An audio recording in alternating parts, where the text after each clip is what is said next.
Hello दोस्तों, स्वागत है आपका सरस्वती इंस्टीट्यूट में। तो आपका यूपीएससी पेट का एग्ज़ाम है वो बहुत ही नज़दीक आ गया है। उससे पहले जो प्रीवियस ईयर क्वेश्चन पेपर होते हैं उनको देख लेना आपके लिए बहुत ज़्यादा इम्पोर्टेंट हो जाता है। तो अगर अभी तक उन एग्ज़ाम को उन पेपर्स को आपने नहीं देखा है तो मैं उन्हीं पेपर्स को जो 2022 में किए गए थे, मतलब 2022 15 अक्टूबर 2022 और 16 अक्टूबर 2022 दो पालियों में ये कराए गए थे। तो ये क्वेश्चन पेपर आपके आने वाले पेट एग्ज़ाम के लिए बहुत ज़्यादा इम्पोर्टेंट है, इसलिए पूरा वीडियो को देखिएगा और वीडियो को पूरा देखने के बाद और लाइक शेयर कर दीजिएगा और अगर चैनल पर नए हैं तो चैनल को सब्सक्राइब ज़रूर कर लीजिएगा। चलिए देख लेते हैं हमारा जो 15 अक्टूबर को एग्ज़ाम हुआ था, इस एग्ज़ाम में कौन कौन से क्वेश्चन पूछे गए थे, उसके क्वेश्चन आंसर सहित हैं इसमें। तो इससे हो सकता है 1-2 क्वेश्चन फँस जाएँ, नहीं तो आपको एक आइडिया तो लग ही जाएगा कि एग्ज़ाम ऐसा आने वाला है। तो आपके कुछ टॉपिक ऐसे होते हैं जो आपके डायरेक्ट टू डायरेक्ट पूछ लिए जाते हैं, तो इसको आपको देखना है सही से और आइडिया लेना है कि किस तरह से आपका पेपर आएगा। चलिए पढ़ लेते हैं हमारा पहला क्वेश्चन क्या है। क्वेश्चन नंबर 1 है, निम्नलिखित में से किस युग में तांबे का पहली बार उपयोग किया गया था? तो इसका जो करेक्ट आंसर है, तांबे का पहली बार उपयोग किया गया था, ये ताम्र पाषाण युग में किया गया था। इसके नाम से ही पता चल रहा है कि तांबे का उपयोग किस में किया गया था, तो ताम्र पाषाण युग। ताम्र मतलब तांबा और तांबे का उपयोग ताम्र पाषाण युग में किया गया था। तो इस तरह से हमारा क्वेश्चन का आंसर ताम्र पाषाण युग हो जाएगा। क्वेश्चन नंबर 2 क्या है, निम्नलिखित में से किस स्थान पर प्रथम बौद्ध संगीति का आयोजन किया गया था? तो ये मैंने आपसे एक कम्युनिटी में क्वेश्चन भी पूछा था कि तृतीय बौद्ध संगीति का आयोजन कब किया गया था। वहाँ से भी आपको जो कम्युनिटी में मैं क्वेश्चन डालती हूँ वहाँ से भी आपके क्वेश्चन फंस सकते हैं, इसलिए जितने भी क्वेश्चन मैंने कम्युनिटी में डाले हैं उनका आंसर आप ज़रूर दीजिएगा और उनको देखिएगा कि किसका आंसर क्या होगा। तो इसका आंसर हो जाएगा, प्रथम बौद्ध संगीति का जो आयोजन किया गया था वो राजगीर में किया गया था। और ये किसके शासनकाल में किया गया था, इसका आंसर आपको कमेंट में देना है कि प्रथम बौद्ध संगीति का आयोजन किसके शासनकाल में किया गया था और कब किया गया था। नेक्स्ट क्वेश्चन नंबर 3 है, निम्नलिखित में से कौन वह व्यक्ति है जिनका नाम देव नाम प्रियदर्शी भी था? ये क्वेश्चन बहुत ज़्यादा इम्पोर्टेंट है कि देव नाम प्रियदर्शी सम्राट किसे कहा जाता है। तो याद रखिएगा, सम्राट अशोक थे, ये मौर्य वंश से संबंधित थे, इन्हें देव नाम प्रियदर्शी सम्राट कहा जाता था और ये अपने समय के बहुत ही महान शासक रहे हैं। क्वेश्चन नंबर 4 है, संगमरमर पर पिएत्रा डियूरा यानी कि पित्रा और दुरा या रंगीन पत्थर की जड़ाई का काम किसके खालिस्तान के समय में बहुत लोकप्रिय हुआ? तो ये क्वेश्चन पूछा जा रहा है कि संगमरमर पर पिएत्रा डियूरा यानी कि पित्रा और दूरा या रंगीन पत्थर की जड़ाई का काम किसके समय में बहुत लोकप्रिय हुआ था? तो ये शाहजहाँ थे, मुगलकालीन शासक शाहजहाँ, इनके शासनकाल में रंगीन पत्थर की जड़ाई का काम सबसे ज़्यादा लोकप्रिय रहा था। नेक्स्ट क्वेश्चन, जब ईस्ट इंडिया कंपनी की स्थापना हुई तब भारत पर निम्नलिखित में से किसका शासन था? ये क्वेश्चन भी बहुत ज़्यादा इम्पोर्टेंट है कि जब ईस्ट इंडिया कंपनी की स्थापना हुई थी तो भारत में कौन शासन कर रहा था? तो उस समय भारत में मुग़ल सम्राट थे, वो शासन कर रहे थे और उसके जो ईस्ट इंडिया कंपनी की स्थापना हुई थी ये 1601 ईस्वी से लेकर 2 ईस्वी के बीच में हुई थी और इस समय मुग़ल सम्राट शाहजहाँ नहीं, अकबर शासन कर रहे थे। अकबर के बाद जहांगीर आए थे। तो याद रखिएगा, ये क्वेश्चन इम्पोर्टेंट है। नेक्स्ट क्वेश्चन है, भूदान ग्राम दान आंदोलन किसके द्वारा शुरू किया गया था? इम्पोर्टेंट क्वेश्चन है। तो भूदान आंदोलन है, ये विनोबा भावे हैं, इन्हें आचार्य विनोबा भावे के नाम से जाना जाता है। इनके शासनकाल में भूदान आंदोलन शुरू किया गया था। नेक्स्ट क्वेश्चन, दांडी नमक यात्रा के दौरान निम्नलिखित में से किस सामाजिक कार्यकर्ता ने गांधी जी के आंदोलनों को केवल पुरुषों तक सीमित न रखने के लिए राजी किया था? तो गांधी जी जो थे वो अपने आंदोलनों को केवल पुरुषों तक सीमित रखते थे। उसके लिए इन्होंने जो कमला देवी चट्टोपाध्याय थी, इन्होंने बोला था कि आप ये आंदोलन सिर्फ पुरुषों तक सीमित ना रखिए, इसमें महिलाओं को भी शामिल कीजिए। इसके बाद दांडी नमक यात्रा में गांधी जी ने महिलाओं को भी शामिल किया था। नेक्स्ट क्वेश्चन, राष्ट्रवाद की पहली स्पष्ट अभिव्यक्ति निम्नलिखित में से किस क्रांति के साथ हुई थी? तो राष्ट्रवाद की पहली जो अभिव्यक्ति थी, ये एक क्रांति हुई थी, फ्रांसीसी क्रांति। इसके बाद में जो राष्ट्रवाद की पहली राष्ट्र अभिव्यक्ति थी, ये स्टार्ट हुई थी। नेक्स्ट क्वेश्चन,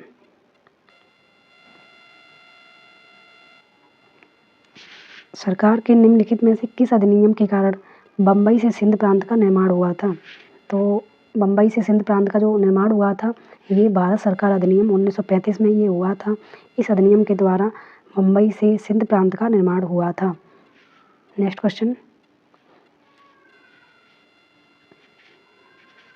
प्रसिद्ध युद्ध का नारा दिल्ली चलो या चलो दिल्ली किसने दिया था? तो ये भी आपको याद होना चाहिए कि दिल्ली चलो का नारा किसने दिया था। तो ये नारा दिया था सुभाष चंद्र बोस जी ने। इन्होंने बोला था दिल्ली चलो। नेक्स्ट क्वेश्चन, विश्व की सबसे ऊंची चोटी माउंट एवरेस्ट, जो विश्व की सबसे ऊंची चोटी है माउंट एवरेस्ट, किसके बीच में स्थित है? तो आपको बताना है कौन कौन से देश हैं या कौन कौन से स्थान हैं जिसके बीच में माउंट एवरेस्ट नाम की चोटी, जो विश्व की सबसे ऊंची चोटी है, वो स्थित है। तो इसका करेक्ट आंसर हो जाएगा माउंट एवरेस्ट है। ये नेपाल और तिब्बत के बीच में स्थित है। याद रखिए, पूछा जा सकता है दोबारा से। नेक्स्ट क्वेश्चन, निम्नलिखित में से भारत में अक्टूबर की गर्मी का मुख्य कारण क्या है? तो अक्टूबर में जो गर्मी पड़ती है, आपने देखा होगा अचानक से अक्टूबर में गर्मी पड़ने लगती है, अचानक से सर्दी पड़ने लगती है। तो जो अक्टूबर में गर्मी पड़ती है उसका मुख्य कारण क्या है? तो इसका मुख्य कारण है उच्च आर्द्रता से जुड़ा उच्च तापमान, अर्थात उच्च आर्द्रता के साथ उच्च तापमान हो जाता है जिसके कारण अक्टूबर की गर्मी पड़ती है। नेक्स्ट क्वेश्चन, भारतीय मानक समय ग्रीनविच माध्य समय यानी कि GMT बोलते हैं इसे, GMT। ये बहुत इंपॉर्टेंट क्वेश्चन है। GMT आगे है, तो जो भारतीय मानक समय है ये ग्रीनविच माध्य समय यानी कि GMT से कितना घंटे आगे है? तो ये क्वेश्चन इंपॉर्टेंट है, याद रखिएगा। ये भारतीय मानक समय है, ये GMT से 5.5 घंटे आगे रहता है। नेक्स्ट क्वेश्चन,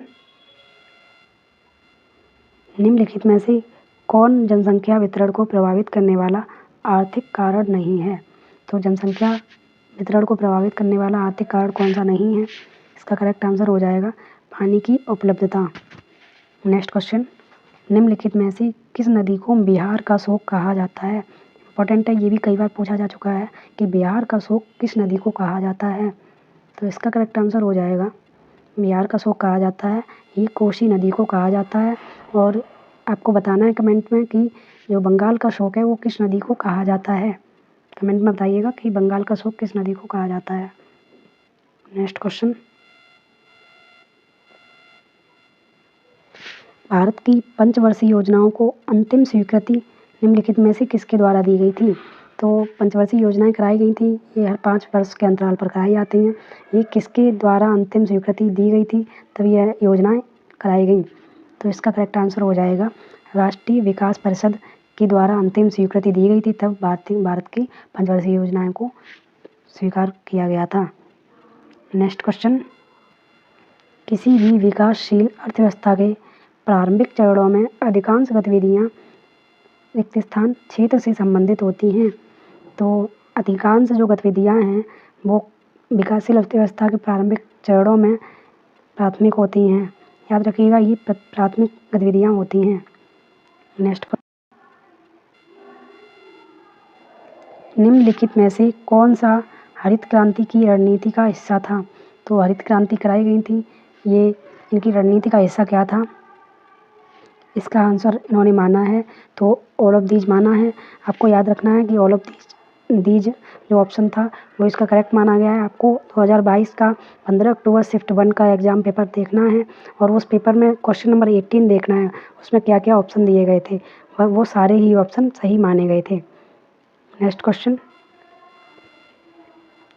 निम्नलिखित में से कौन एक वाणिज्यिक बैंक नहीं है? तो कॉमर्शियल बैंक कौन सी नहीं है? करेक्ट आंसर है सिडबी नाम की बैंक है, ये कॉमर्शियल बैंक यानी कि वाणिज्यिक बैंक नहीं है। नेक्स्ट क्वेश्चन, निम्नलिखित में से कौन सा सार्वजनिक क्षेत्र का उपक्रम संसद के तहत एक विशेष कानून पारित करके स्थापित किया गया है? तो इसका करेक्ट आंसर हो जाएगा वैधानिक निगम। नेक्स्ट क्वेश्चन, भारत की संघ कार्यकारिणी में निम्नलिखित में से कौन शामिल नहीं है? तो भारत की संघ कार्यकारिणी में कौन शामिल नहीं है? तो याद रखिएगा, राज्यों के जो मुख्यमंत्री होते हैं ये भारत की संघ कार्यकारिणी में शामिल नहीं होते हैं और इन्हें इंक्लूड नहीं किया जाता है। नेक्स्ट क्वेश्चन,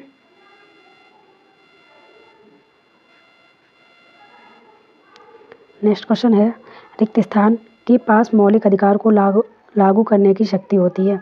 तो किसके पास मौलिक अधिकार को लागू करने की शक्ति होती है? इसका करेक्ट आंसर हो जाएगा सर्वोच्च न्यायालय और उच्च न्यायालयों के पास। सर्वोच्च न्यायालय यानी कि हाई कोर्ट और सुप्रीम कोर्ट के पास मौलिक अधिकारों को लागू करने की शक्ति होती है। नेक्स्ट क्वेश्चन, भारत में राष्ट्रीय मानवाधिकार आयोग निम्नलिखित में से किस मंत्रालय के अधीन है? तो जो राष्ट्रीय मानवाधिकार आयोग है यानी कि NHRC, तो ये किसके अधीन है? इसका करेक्ट आंसर हो जाएगा ये गृह मंत्रालय यानी कि होम मिनिस्ट्री के अधीन होता है। नेक्स्ट क्वेश्चन, निम्नलिखित में से किसी केंद्र शासित प्रदेश में उच्च न्यायालय स्थापित करने का अधिकार है? तो उच्च न्यायालय स्थापित करने का अधिकार किसको है? और इसका करेक्ट आंसर हो जाएगा संसद को उच्च न्यायालय स्थापित करने का अधिकार है। नेक्स्ट क्वेश्चन है, दोस्तों अगर वीडियो को अभी तक लाइक नहीं किया तो लाइक कर लीजिएगा और अभी तक सब्सक्राइब नहीं किया तो सब्सक्राइब जरूर कर लीजिएगा। चलिए देख लेते हैं। नेक्स्ट क्वेश्चन है, निम्नलिखित में से कौन सा अनुच्छेद भारतीय संविधान में सर्वोच्च न्यायालय की स्थापना और गठन के बारे में सही है? तो आपको बताना है सर्वोच्च न्यायालय की स्थापना और गठन कौन से अनुच्छेद में दिया गया है। तो इसका करेक्ट आंसर हो जाएगा अनुच्छेद 124 में सर्वोच्च न्यायालय की स्थापना और गठन के बारे में संविधान में दिया गया है।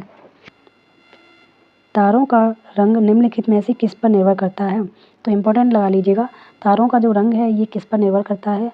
तो इसका करेक्ट आंसर हो जाएगा उसके तापमान पर निर्भर करता है कि तारों का रंग कैसा होगा। नेक्स्ट क्वेश्चन, निम्नलिखित में से कौन सी गैस ग्लोबल वार्मिंग के लिए जिम्मेदार है? ये क्वेश्चन भी काफ़ी इंपॉर्टेंट है कि ग्लोबल वार्मिंग जो है इसके लिए कौन सी गैस जिम्मेदार है? तो इसका करेक्ट आंसर है ग्रीन हाउस गैसेस हैं, ये ग्लोबल वार्मिंग के लिए मतलब जिम्मेदार हैं। नेक्स्ट क्वेश्चन, निमोनिया मानव शरीर के निम्नलिखित में से किस अंग को प्रभावित करता है? तो निमोनिया नामक एक रोग होता है, ये किसको प्रभावित करता है? तो ये फेफड़े को प्रभावित करता है। नेक्स्ट क्वेश्चन है, निम्नलिखित में से कौन सा वनस्पति रेशा नहीं है? तो वनस्पति रेशा है वो नायलॉन नहीं होता है। नेक्स्ट क्वेश्चन, पादप कोशिका भित्ति निम्नलिखित में से किससे बनी होती है? तो पादप कोशिका भित्ति होती है यानी कि प्लांट सेल वॉल होती है, ये किससे बनी होती है? ये क्वेश्चन भी काफ़ी इंपॉर्टेंट है। तो प्लांट सेल जो होती है ये सेलुलोज की बनी हुई होती है। नेक्स्ट क्वेश्चन देख लेते हैं क्या है।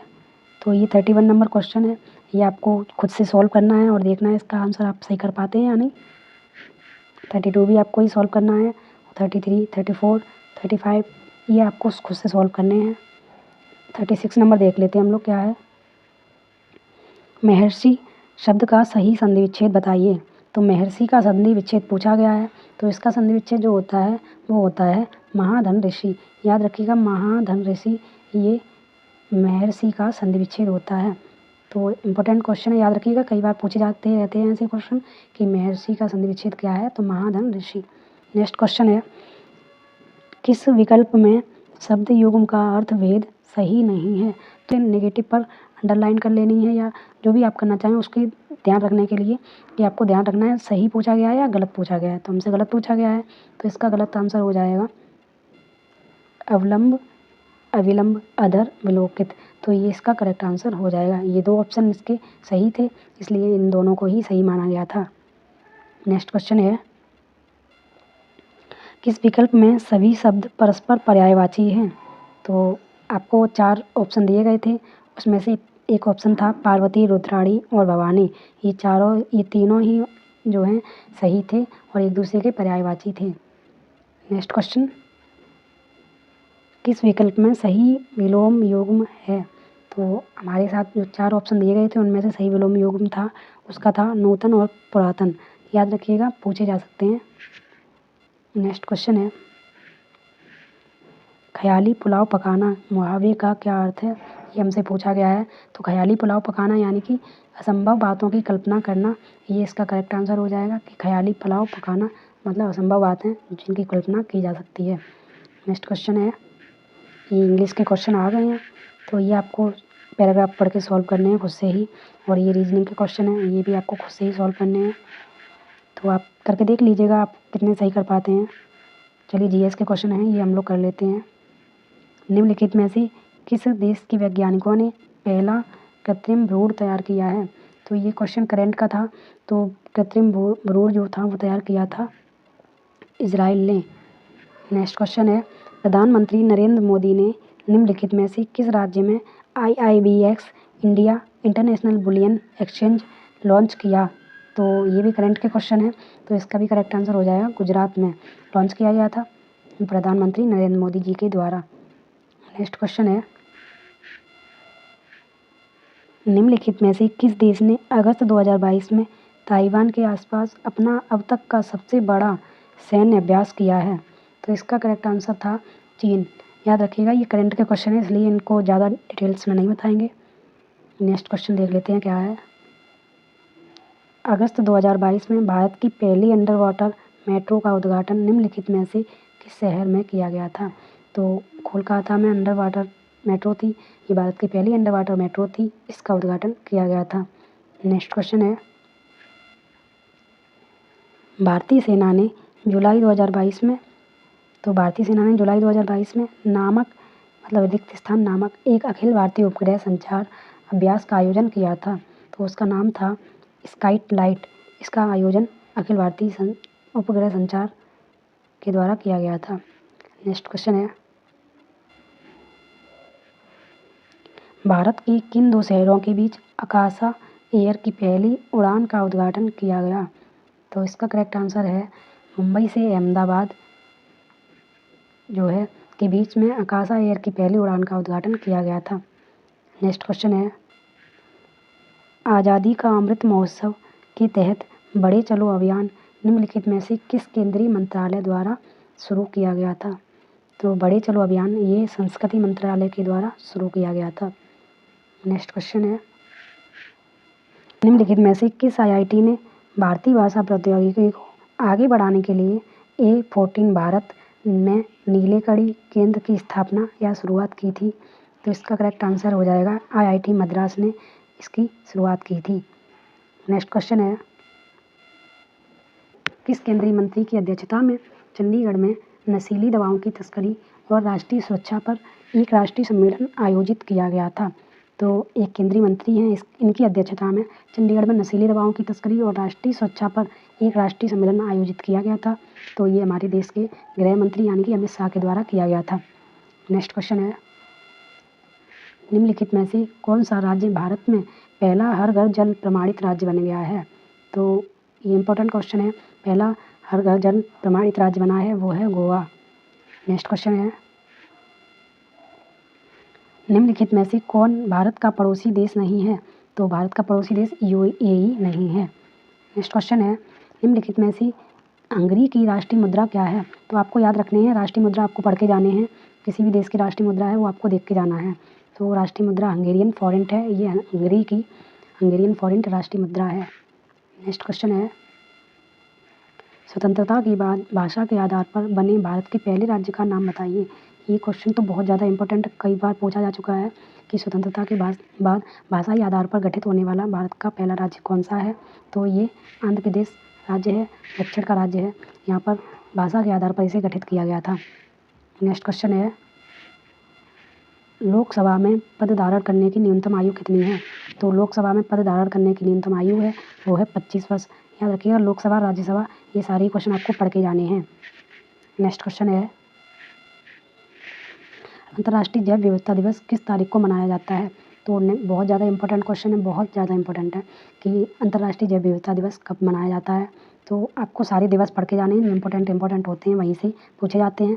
तो याद रखिएगा 22 मई को हर वर्ष अंतर्राष्ट्रीय जैव विविधता दिवस मनाया जाता है। नेक्स्ट क्वेश्चन है, निम्नलिखित में से कौन सा विश्व का सबसे बड़ा द्वीप है? तो सबसे बड़ा नदी द्वीप है ये माजुली द्वीप है। ये भी क्वेश्चन बहुत बार पूछा जा चुका है, तो इसको भी याद रखिएगा। सबसे बड़ा नदी द्वीप है वो माजुली द्वीप है, याद रखिएगा, बहुत ही ज़्यादा इंपॉर्टेंट क्वेश्चन है। नेक्स्ट क्वेश्चन है, नौटंकी निम्नलिखित में से किस राज्य का लोक नृत्य है? तो आपको याद रखना है, लोक नृत्य पढ़ के जाना है, दिवस आपको पढ़ के जाने हैं, राष्ट्रीय खेल पढ़ के जाने हैं और मुद्रा पढ़ के जानी है आपको, और जो भी करंट में चल रहा है वो सारी चीज़ें आपको पढ़ के जानी है। तो नौटंकी जो लोक नृत्य है ये हमारे उत्तर प्रदेश का लोक नृत्य है। नेक्स्ट क्वेश्चन देख लेते हैं क्या है, अंतर्राष्ट्रीय ओलंपिक समिति का मुख्यालय निम्नलिखित में से कहाँ है?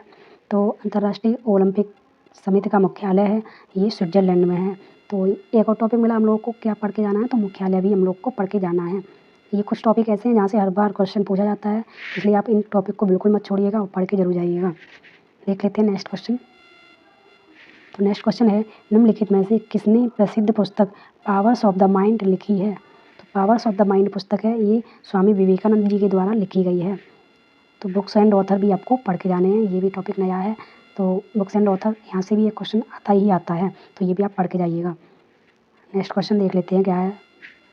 नेक्स्ट है, UNFCCC का अर्थ निम्नलिखित में से क्या है? यानी कि हमसे फुल फॉर्म पूछी गई है, तो फुल फॉर्म आपको पढ़ के जानी है और मुख्यालय पढ़ के जाने हैं, राष्ट्रीय दिवस पढ़ के जाने हैं, अंतर्राष्ट्रीय दिवस पढ़ के जाने हैं और खेल से संबंधित क्वेश्चन पढ़ के जाने हैं। और जो भी इम्पोर्टेंट हैं वो आपको पता चल जाएगा इस पेपर से। तो आप इस पेपर के अकॉर्डिंग पूरी तैयारी कर लीजिएगा। आपके जो भी टॉपिक छोटे हों वो टॉपिक आप एक बार पढ़ जरूर लीजिएगा। चलिए देख लेते हैं नेक्स्ट क्वेश्चन क्या है। तो नेक्स्ट क्वेश्चन है, 71 से 75 के बीच पैराग्राफ दिया गया है। ये पैराग्राफ पढ़ के आपको खुद से ही इसके क्वेश्चन करने हैं सॉल्व। तो आप पैराग्राफ पढ़ लीजिएगा और क्वेश्चन सॉल्व कर लीजिएगा। चलिए ये 80 तक इसके पैराग्राफ के क्वेश्चन है। इसके बाद में 81 से 85 ये आपको खुद से करने हैं। मैथ के क्वेश्चन आप खुद से सॉल्व करके देखिएगा, तभी आप इनको सॉल्व कर पाएंगे। तो ये क्वेश्चन 89, 90, 91, 95, तो 92, 93, 94, 95 ये सारे ही क्वेश्चन जो हैं तो ये मैथ के क्वेश्चन थे, इसलिए आपको खुद से सॉल्व करने हैं। यानी कि मैथ रीजनिंग आपको खुद से सॉल्व करनी है और पैराग्राफ होते हैं ये भी आपको खुद से सॉल्व करना है और इंग्लिश का पैराग्राफ होता है ये भी आपको खुद से सॉल्व करना है। तो याद रखिएगा आपको ये पैराग्राफ वाले क्वेश्चन एक बार पढ़ लेने हैं और खुद से सॉल्व करने हैं, तभी आपको ये आएंगे। जब तक आप इनकी प्रैक्टिस नहीं करेंगे तब तक आप कर भी नहीं पाएंगे। और टॉपिक मैंने क्या क्या बताया, तो दिवस और खेल संबंधित क्वेश्चन और मुख्यालय, फुल फॉर्म और जो भी राष्ट्रीय राजधानी है या जो भी है वो आपको सारी चीज़ें पढ़ के जानी है। ये छोटे छोटे टॉपिक होते हैं जिनसे एक एक नंबर बहुत कीमती होता है। तो याद रखिएगा आज की ये वीडियो यहीं पर समाप्त होती है। उम्मीद करती हूँ वीडियो पसंद आई होगी। पसंद आई हो तो वीडियो को लाइक शेयर कर दीजिएगा और अभी तक चैनल को सब्सक्राइब नहीं किया है तो सब्सक्राइब जरूर कर लीजिएगा। चलिए मिलते हैं एक नए प्रीवियस ईयर क्वेश्चन के साथ। ये था 15 अक्टूबर 2022 का क्वेश्चन। अब हम लोग नेक्स्ट वीडियो में मिलेंगे 15 अक्टूबर 2022 का सेकंड शिफ्ट का जो एग्ज़ाम है उसके साथ। तो तब तक के लिए ये वीडियो पढ़ लीजिएगा और क्वेश्चन अगर नहीं आते हैं तो उनको करने की कोशिश कीजिएगा। चलिए मिलते हैं नई वीडियो के साथ, तब तक के लिए जय हिंद।